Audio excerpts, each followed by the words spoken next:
Alamin muna natin ang magiging lagay po ng panahon ngayong Friday at over the weekend.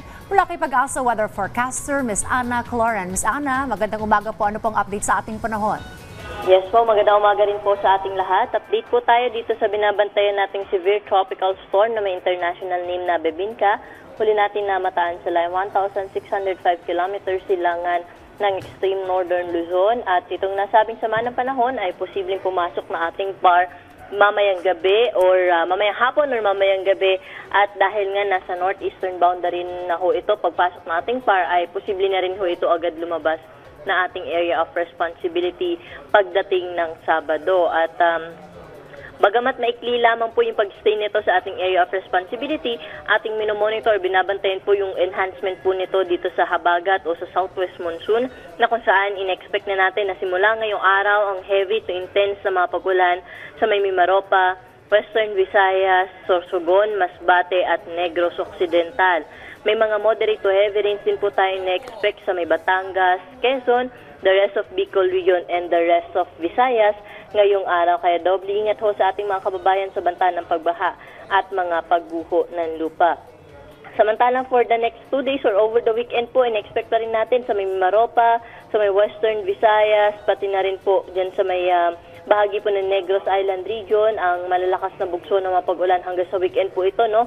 At dito naman ho sa atin na sa Metro Manila, ngayong maghapon, may mga light to moderate rains pa rin po tayo inaasahan. So generally, magiging makulimlim na ho ating panahon ngayong araw.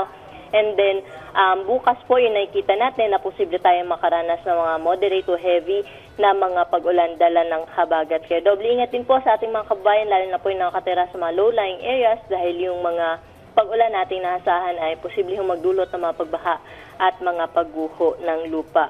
At ang susunod natin ukol dito sa binabantayan nating sama ng panahon, pati na rin sa habagat, ay ilalabas po natin mamayang alas 11 ng umaga. Alright. Yes, Ms. Ana, nabanggit nyo na possible this afternoon or tonight, pumasok itong bagyong Bebinca and eventually tatawagin nga natin itong bagyong Ferdy.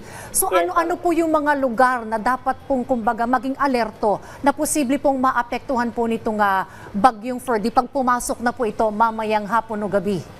Opo, itong bagyo si Ferdy ay wala ho siyang direct na epekto dahil nga po mananatili ito sa karagatan, pero yung habagat po na magiging dala nito, yun po yung ating minomonitor, dahil nga po malalakas na bugso ng pag-ulan yung inaasahan natin na dala nitong habagat.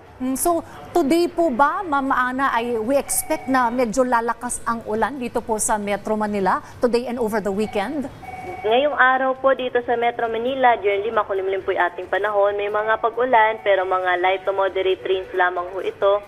Pero sa pagdating po ng bukas po, in-expect natin yung mas malakas po yung bugso ng pag-ulan, like mga moderate to heavy na mga pag-ulan po dito sa Metro Manila.